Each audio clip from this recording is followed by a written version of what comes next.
This is Skye with FNN, Feminist News Network, the feminist news that you can use. And welcome to the Rainbow Room at night. Alright. Coming to you with the feminist news you need. Thanks for watching and thanks for subscribing. And if you haven't subscribed yet, just ring the bell. Alright. So, this is what I want to talk about today. It's pretty important, and that is the discrimination and the voter suppression that is going on in Georgia. Now, it's also going on in North Carolina and a whole lot of other states too. Let's admit to it. Even in New York, they are cutting back on polling stations and voter gerrymandering and using this cross-check system that just throws you off for whatever reason they want. Let's be truthful about that. So, I was able to catch Marcus Walker's MSNBC because I was looking for what was going on after the Georgia bus incident in Louisville, Georgia, in Jefferson County, and where they kicked the mainly black senior women. It was the South Will Rise tour of the Black Voters Matters bus with Latasha Brown. And I wanted to find an update on it, and I did find an update on MSNBC where she was looking good and talking about it. And I want you to take a look. It also has Katie Pang, an attorney that gives you the facts on what Kemp is doing. So let's take a look at this, then discuss. All right. Race in the state of Georgia between Democrat Stacey Abrams and Republican Brian Kemp, who I should say is also Georgia's Secretary of State. Earlier this week, there was outrage as local officials stopped a bus filled with some 40 black senior citizens who were on their way to vote. Joining me now is Katie Fang. She's an MSNBC legal analyst, and Latasha Brown, who co-founded the group Black Voters Matter, which organized that bus trip to the polls. Let me ask you first, Latasha, if I could, just for your reaction, when that happened, when you heard that that bus was stopped. We were just amazed. We couldn't believe it.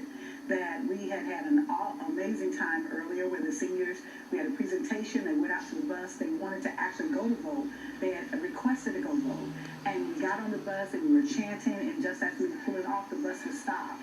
And then we found out why. We were just absolutely, we couldn't believe it. It was almost unbelievable in many ways. And we felt like a series of emotions. We felt, a part of me felt sad, a part of me even felt angry, a part of me felt, I was extremely disappointed because the seniors was disappointed, but it was very shocking.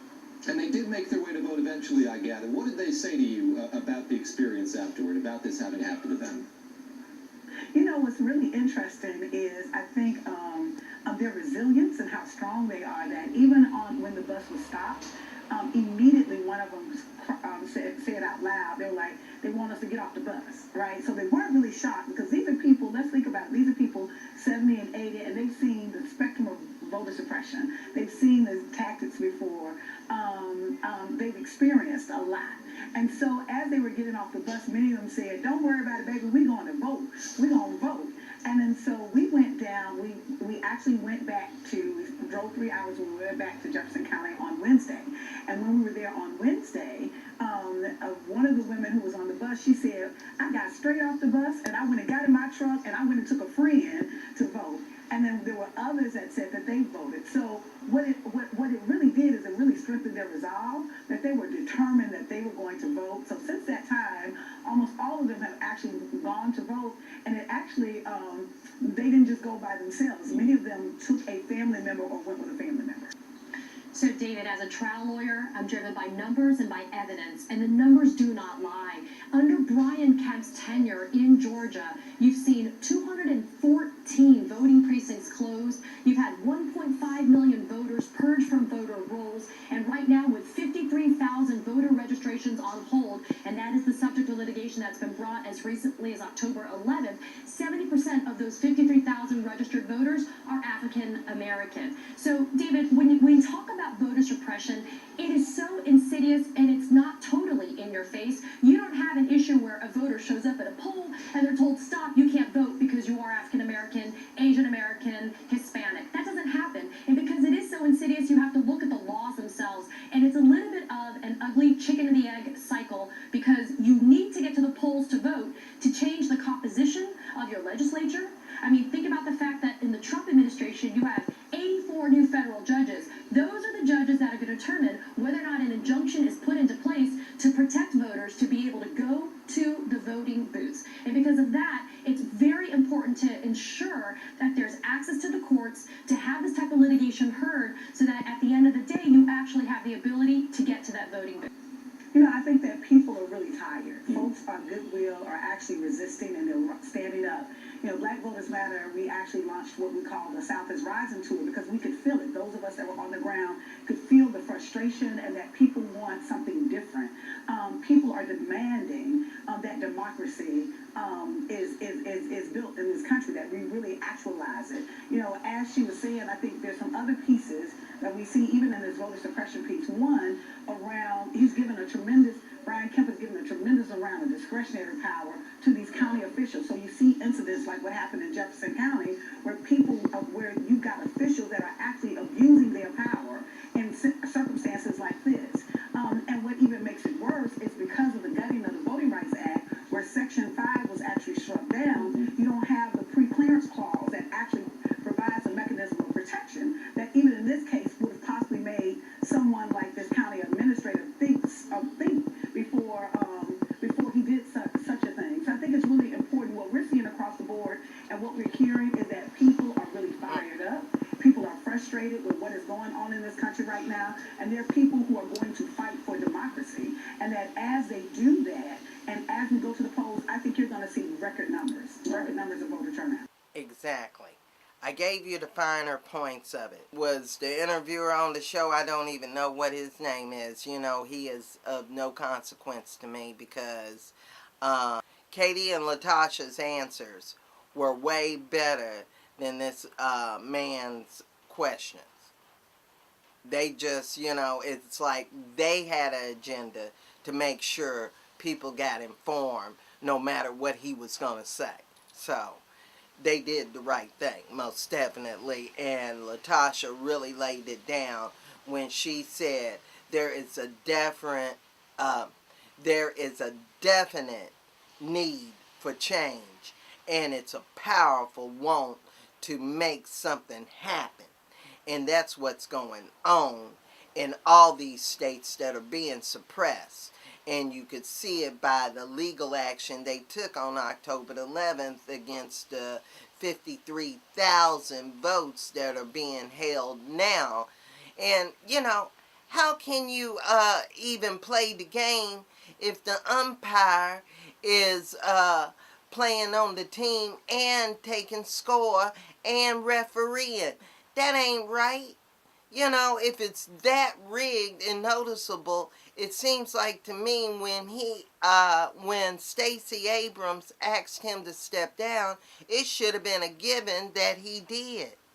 And why didn't he is what I want to know, because it's obvious. And it's like Latasha said, not the way she said it, it's the way I'm going to say it, but his cronies are the ones that stop the bus. They are ones that are helping the suppression, and it's the few that are a minority in Georgia, because the people of color is growing in Georgia, is becoming more of a melting pot than they are willing to accept. And you better believe that. Now, so we got to get behind these people. We got to get behind Stacey Abrams.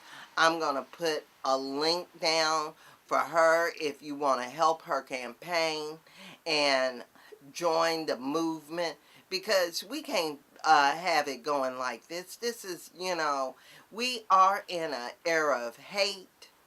And this time is great, and we must participate or it will be our fate.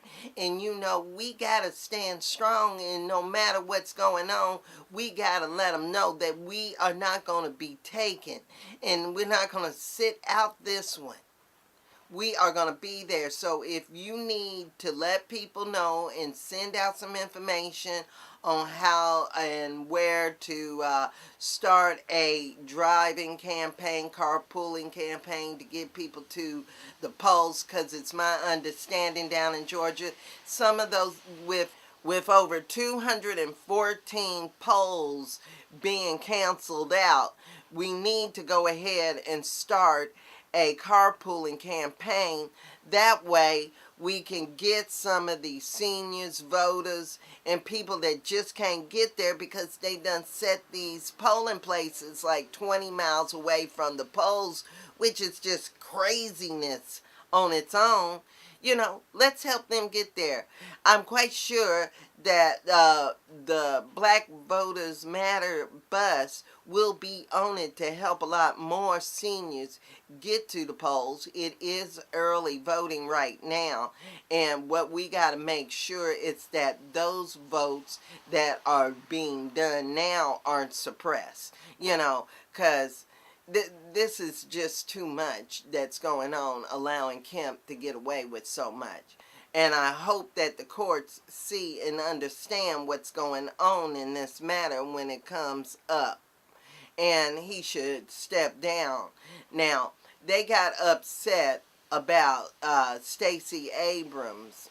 You know what? I'm going to do another video on that alone, about Stacey Abrams and as a college student, what she did with the Confederate flag. So look forward to that one. But if you agree with me and you know that we need to take care of this and we need to go ahead and let this happen, I'm going to supply the links below so you can do what you need to do to help out. And if you want me to get out the word, just let me know and I'll get the word out for you. Now, just contact me at FeministNewsN@gmail.com. Don't forget to subscribe and ring the bell to get notifications on when I get my videos in. And like my Facebook channel, and get to watch links and motivational song links that I throw up and give at you to get you going. And thanks for watching, because times like these are important and we got to get more word of this out. And apparently when I went searching for more of that information on what Latasha and Katie was saying, I couldn't even find it on MSNBC's YouTube channel, which was a shame for this early morning show. And sorry I didn't get that interviewer's name, but I'm glad that Marcus was able to put that up so we could spread the word out on what's going on with this voter suppression in these states, so we can let people know what to look out for and who to contact. And I'm going to have information on blackvotersmatter.com. So I gave you my information to contact me. I appreciate you watching. Thanks for joining. Peace.